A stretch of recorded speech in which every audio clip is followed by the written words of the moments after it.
I'm having to navigate all of it, my husband and I so personally, our faith, our trust, everything was just, totally put through the fire. Mm-hmm. And it was like, this is either going to melt or it's going to forge. And when I was in the ultrasound room after I had just received the diagnosis and the nurse practitioner walked out, tears are just streaming down my face. I'm just in chaos and confusion in my mind and my heart. And I hear a word so clearly whispered to my heart, and it was Emmanuel, Emmanuel, Emmanuel. And I just froze. And I'll be totally honest with you, in the moment, I was confused by it. I could connect it with Christmas. I knew it was God.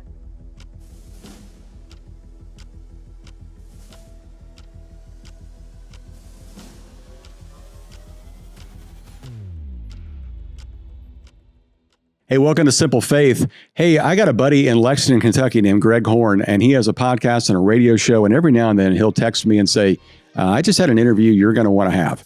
And so we had one of those conversations recently, and he told me about a news anchor named Brooke Martin and a very difficult story that she went through in her own life and how she wrote about it in a book called Controlled Burn. For anybody who's ever been through loss in their life, suffering in their life, pain in their life, and is wondering, where is God in all of that? Or maybe you're just watching that in somebody else's life, wondering how can they have the resilience that they have? You're going to learn a lot today from my conversation with Brooke Martin. I want to make sure that you're prepared to get more content like this. So hit subscribe so that we know that you're getting this all the time. And I think you're going to want to share this with somebody as soon as we are done. So here's my conversation with Brooke Martin.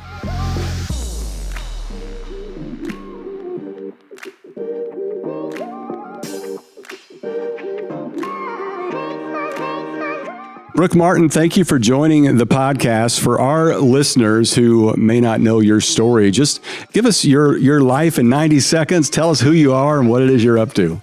All right. So thanks so much for having me on. It's awesome to be with your family and congregation. I was born and raised in Lancaster, Pennsylvania, so Amish country, and then got into TV news, which took me all around the country. Macon, Georgia, Wichita, Kansas, to Indianapolis, a little stint in San Francisco. So I was a news anchor for 15 years, and my husband and I settled down in Indianapolis, Circle City. So this has been home for us for 13 years now. But that's kind of the long and short of where I'm from and what I've done most of my life. So how long were you in Wichita? Very short, about a year and a half. But Okay. That's where I met my husband. So it's a very significant place for us. Is he from there? No, he's from Missouri. Both of our jobs had just kind of taken us on a random little blip in Wichita, and we happened to live in the same apartment building, and the rest is history. Oh, that's wonderful. Well, Yeah. Did you work for a news station there? Yeah, I worked for KSN. Oh, sure. Okay. Yeah, I grew up in Wichita. So Oh, okay. yeah, I know it well. So Wow. I loved it there. And you know what? I tell people, I'm like, it's a hidden gem. People don't really blink is. at Wichita, but it is a really neat little city. yeah, we loved it, and it had all the amenities you wanted to. But to fly out of there, you got to fly there to someplace else to fly where you really want to go. So it's despite being like an aviation capital, yeah, isn't that funny? Yeah, it is. exactly. Yeah. The aviation capital of the world, and puddle jumpers to wherever you want to go. That's right. All right. Well, Brooke, what brings us together is we have a mutual friend in Greg Horn and his podcast, Hope is Here, which is fantastic. Great radio show there in Lexington. He kind of tipped me off to your story a little bit, and you've written about this. And tell us a little bit about, suffering. It's not a subject that we naturally just want to talk about, but, how do you feel that bringing it out in the open brings much needed hope, and kind of what led you to this? Yeah. So I had no intentions of writing a book. In fact, I didn't want to. And that was the one thing I said, I just don't want to write a book. And this was after our family walked through the loss of our second child, which is kind of what brought all of this to fruition. I had a 2-year-old son. I was an evening news anchor, main anchor at WISH Wish TV here in Indianapolis.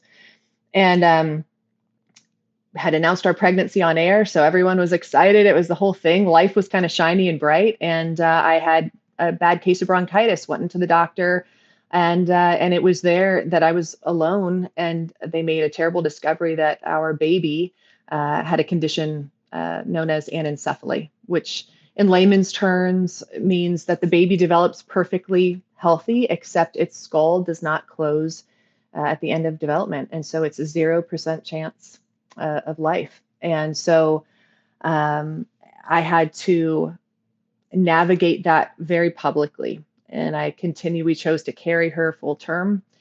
And it just started a surreal journey of anchoring the news every night as my belly's growing, as the public, and actually our story went around the world. And so everyone kind of was leaning in and watching very closely because it was a very unusual situation. Why are you carrying a child that you know is not going to survive? And how are you doing it in front of the camera every night? And, and meanwhile, for me, I'm having to navigate all of it. My husband and I so personally, our faith, our trust, everything was just, totally put through the fire. And it was like, this is either going to melt or it's going to forge.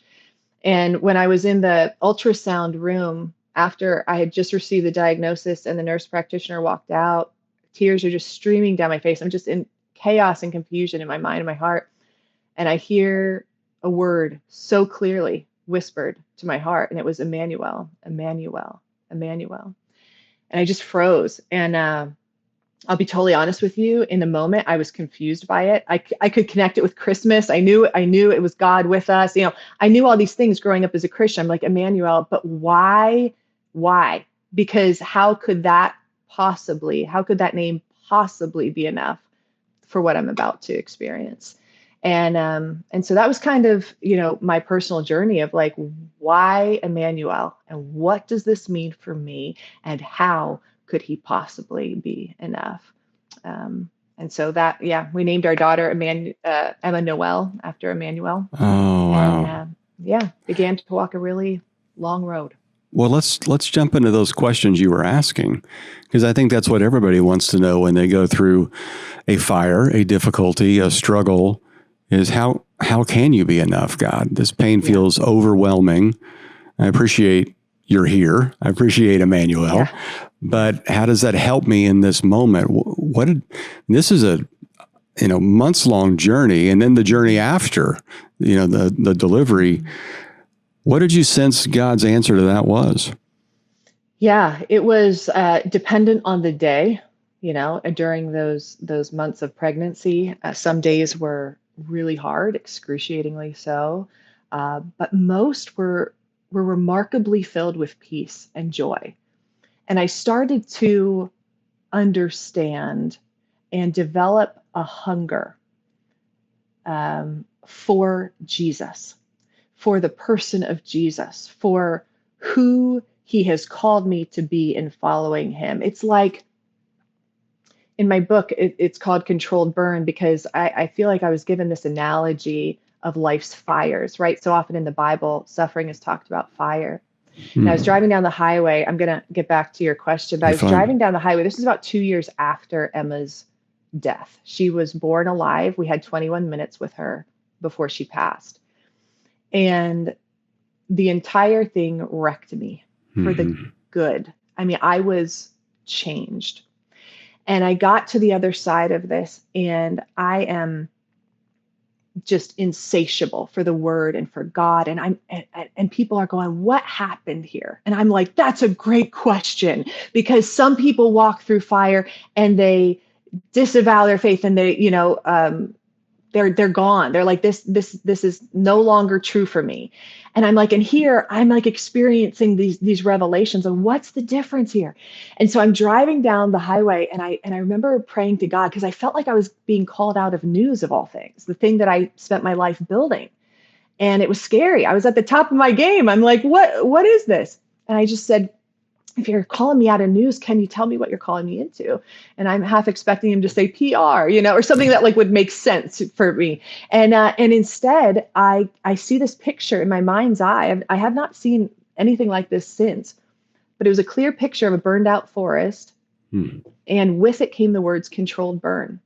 And it was one of those times where I was just like, what? Like I got real quiet, because I'm like, what is this? And piece by piece, God started downloading this illustration of life's fires taking one of two divergent paths. Like they can turn into a wildfire easily, right? Uncontrolled, devastation for generations. Or if our pain and suffering is bordered intentionally by his promises and his provision and his power, life's fires can actually burn away what is keeping us from his presence and in turn leave behind really nutrient rich soil that Wow. can grow things in us that could have never grown without the fire.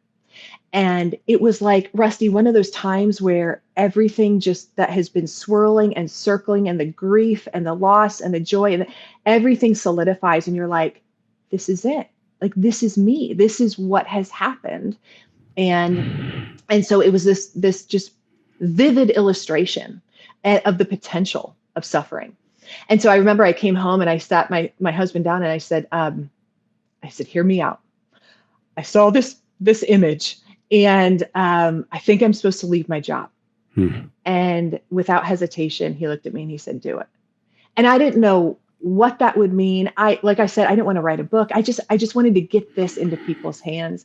Long story short, doors kind of miraculously opened and I wrote the book. But to answer your question of what happens, how is Emmanuel enough?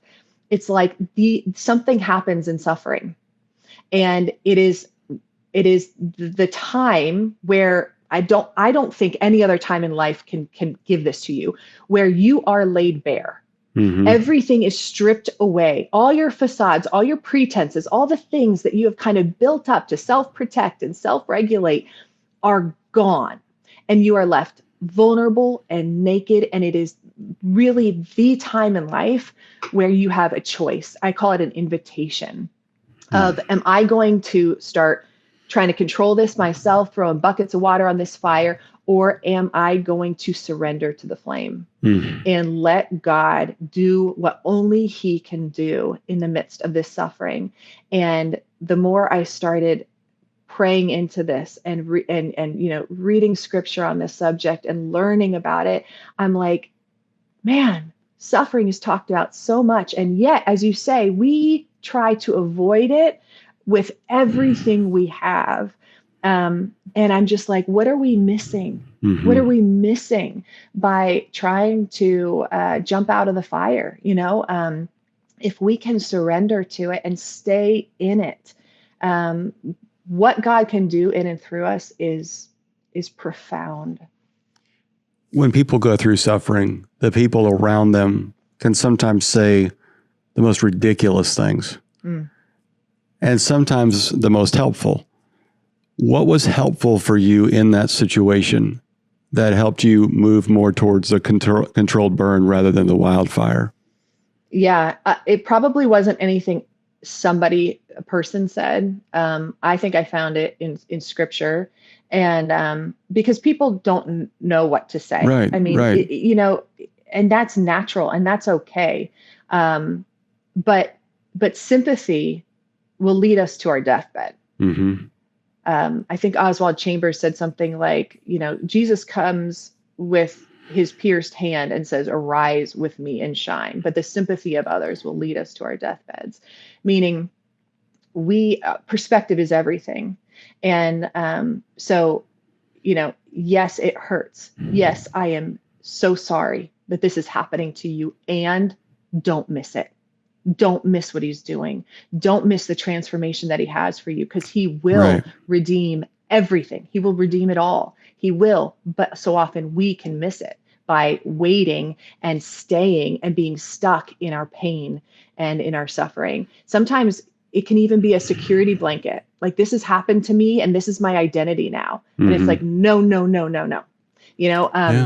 And so really what was revelatory to me and what offered the most comfort for me was Jesus's words to the Father. I think it's in John when he says, this is eternity, that they know you, God the Father, and that they know me, Jesus Christ, whom you sent. This is it. I mean, it's clear as day. This is the point of it all, is to know him. And we get this chance on earth to know Jesus in his suffering when we suffer. Mm. And so don't despise, right? Don't despise the various troubles. Like, this is our chance. Heaven is coming one day, and it is real, and it will be glorious, and there will be no tears, and everything will be made right. But that means now is our opportunity to know Jesus in intimacy through his suffering. Right. And we get to do that, in our own. And so often, it's like, yeah, we get the sympathy, we get the kind of coffee mug encouragement, and it's like, we've got to rise up above that and take the high view and the vantage point of, this is eternity, right? Like, that I'm getting to know Jesus right now. So often we equate the goodness in our lives with, God's good with me, God's being good to me. And when things go bad, we assume God is angry at us, he's left us, he's walked away. And then so the goodness of God becomes our God rather than just God himself. When did you, or how did you through this process, wrestle with that, or kind of keep, I guess, is it like a daily, was it hourly, just these reminders of getting God is more important than getting God's goodness, or God's good even in this moment? How did you kind of juxtapose that in your mind or wrestle with that? Yeah. So I think that I actually never questioned that. Okay. I never questioned God's goodness. A friend of mine once said that the goodness of God is the top button on a shirt. And once you button that first, all the other buttons align, and you don't get crooked. And so it's like, do I stand on the goodness of God? Do I have the trust and the belief that he is good?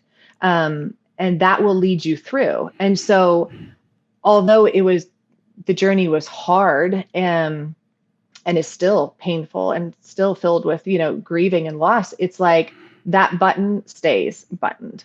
And that foundation will never falter. It will never leave us staring into the void. It is enough. And through the journey, that goodness is going to be proven to you. It's like, you believe it, I will prove it, and so there was a time, it was actually 3 days after Emma's death, and she was able to be in the hospital room with us thanks to a device called a cuddle cot, which is like a cooling bassinet.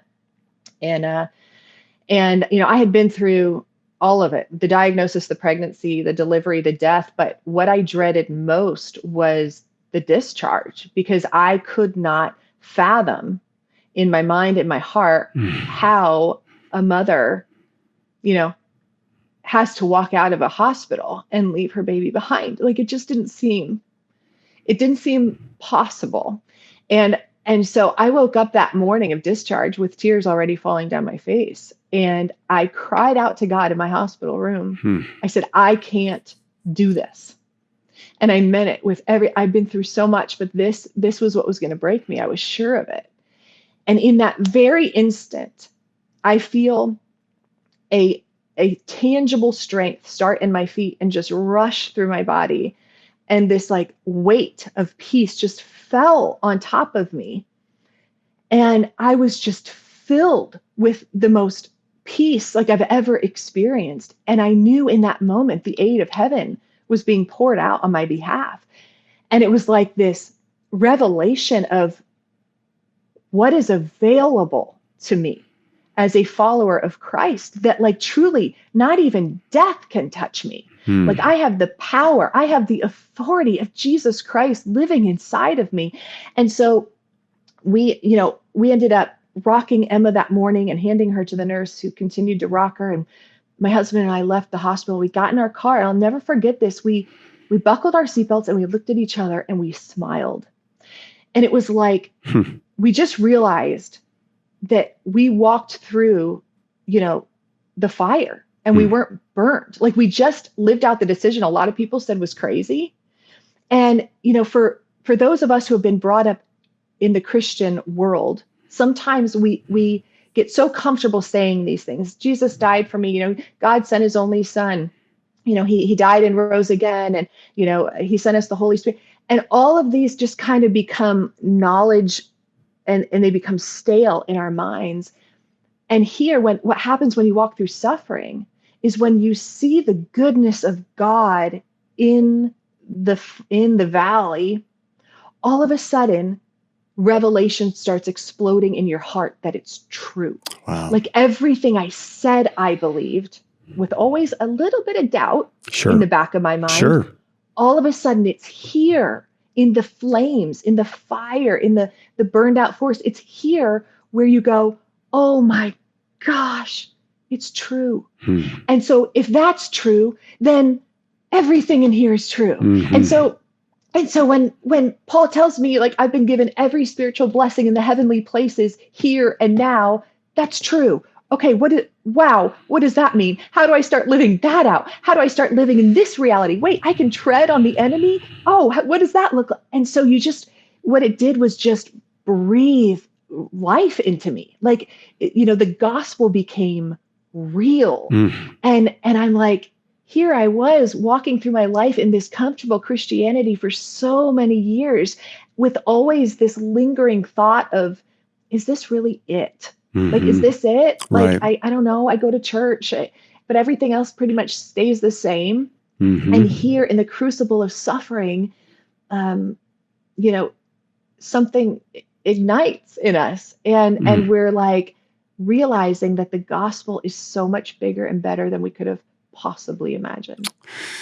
That's amazing. And what's sad is, first of all, we all go through suffering, but some of us just get incredibly bitter because we don't open ourselves up to that possibility that maybe God is in this and God is still good, and discover exactly what you just said. When you started this process, I mean, it's one thing to say, I'm going to write a book. It's another thing to sit in front of the computer and stare at a blank page, How did it develop over time? Because I know that when you start writing, it looks like one thing, and when you're finished, it looks like something else. How did God lead you through that? Were there interviews that you did, people that you talked to that began kind of to weave this thing into where you wanted it to go or where God wanted it to go? Yeah, absolutely. It was funny, actually. I sat in front of my computer. I remember a publisher signed on Dexterity to publish this book. And they said, okay, you have 4 months to write it. And I sat in front of my computer and I went, Exactly.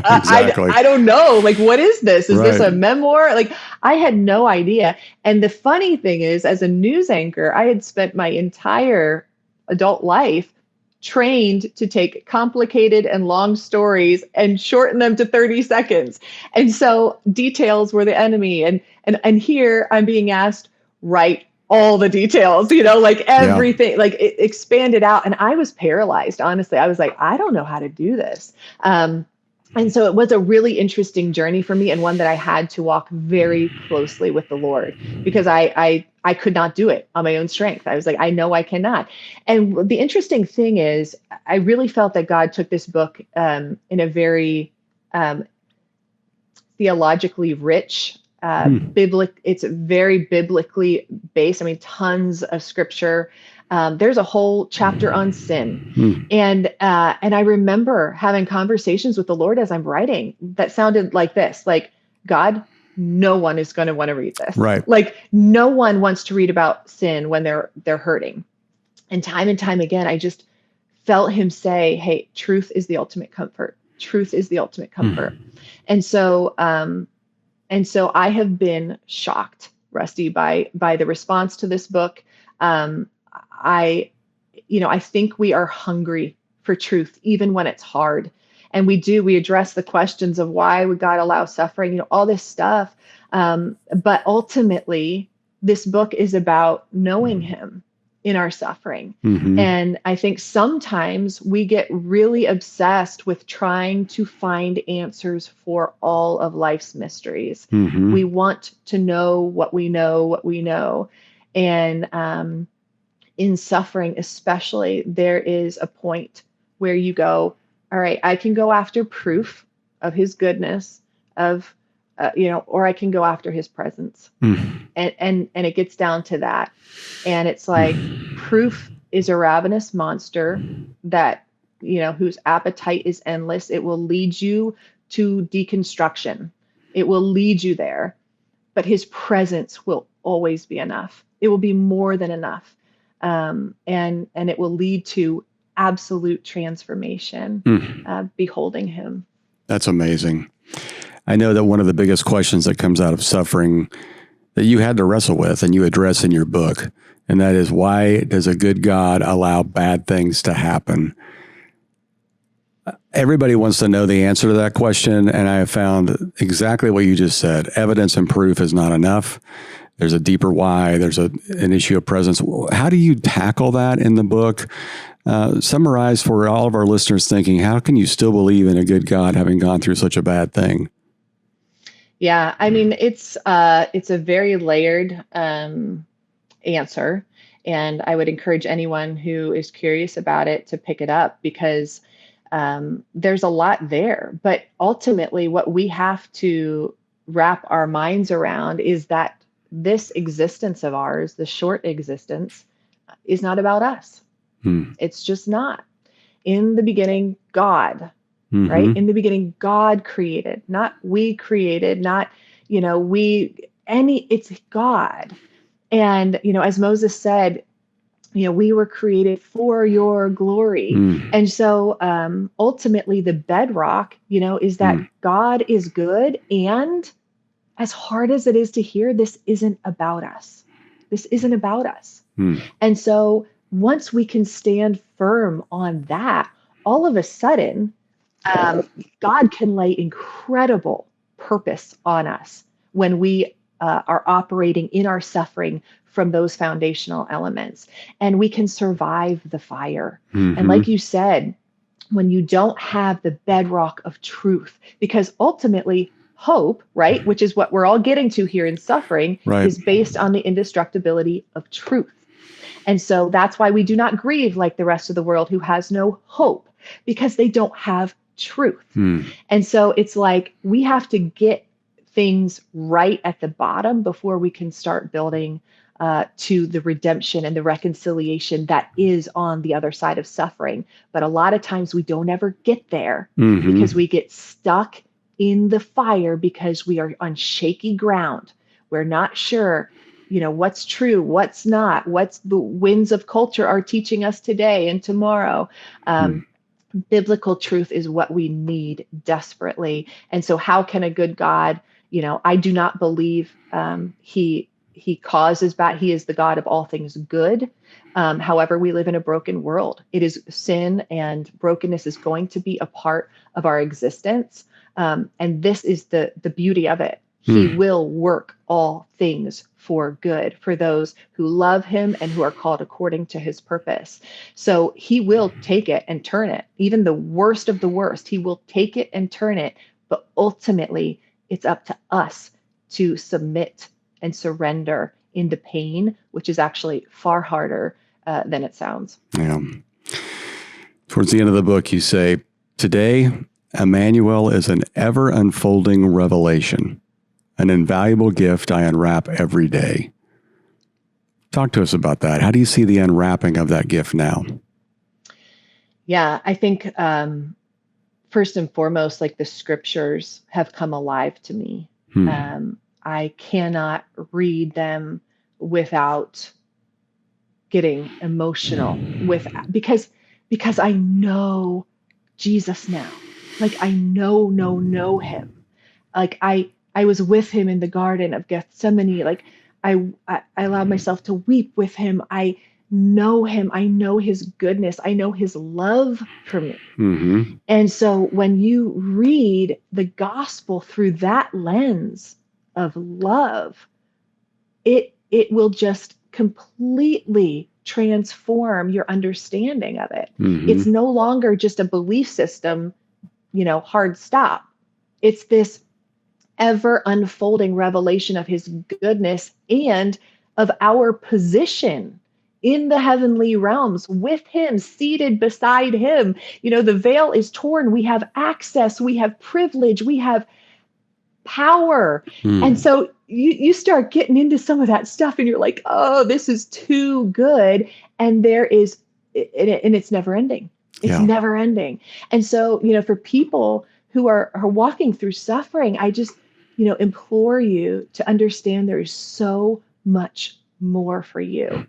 This is not a religion that we adopt and we hope will get us into heaven one day. Right. This is a here and now new creation existence where it is just filled. There's nothing, not even death itself, that can hold us down. We are more than conquerors. I mean, it's true. And that's what I mean. All the scripture that I used to say and know and hear, all of a sudden I'm like, it's true. It's true. You know what I mean? I now believe it. Yes. I now believe it. Yeah. And that so often comes after a period of suffering rather than a mountaintop experience. That's right. Brooke, this is amazing. For people that want to pick up the book, what's the best way to get a hold of it? Is it just Amazon, or do you have a website you can direct people to? Yeah, you can get it on Amazon or anywhere books are sold. The website is morewithbrookemartin.com. If you'd like to connect with me, I'd be happy to. Occasionally I'm on socials, not often, but I'd love to connect with anyone. For all of our pastors out there listening, do you do speaking engagements? Do you come to churches and do, different talks and presentations, those kind of things? I do. Yeah. In fact, I was on Greg Horn's podcast at a Christian Event Expo. And then he called me months later. He's like, I got to have you at my church. And so spoke to a women's conference at his church, and it was beautiful. This is a message that your church needs. And whether that's through me or not, suffering is going to be the difference for us, how we endure it and how we ultimately are victorious through it. It is what the world will see and say something is different. And that's what I need. But we have to suffer well. Mm-hmm. So good. Brooke, this has been such a blessing to our people and to me to hear your story and God's testimony through your life. Thank you so much for sharing that. And thank you for being on the show today. Thanks, Rusty. It's been an honor. Well, Brooke, thank you for not only sharing that with us, but for putting it into print. I know that book is going to be a blessing to so many people. Make sure you pick up a copy of Controlled Burn by Brooke Martin. I know it's going to be a blessing to you. Hey, you've probably got someone in your life that needs to hear this, so pass it on to them. Share the podcast with them and invite them to join in the party for all of us who subscribe to Simple Faith. Thank you to Brooke Martin. Thank you to you for listening and for sharing. We will see you next week with brand new content. And until then, keep it simple.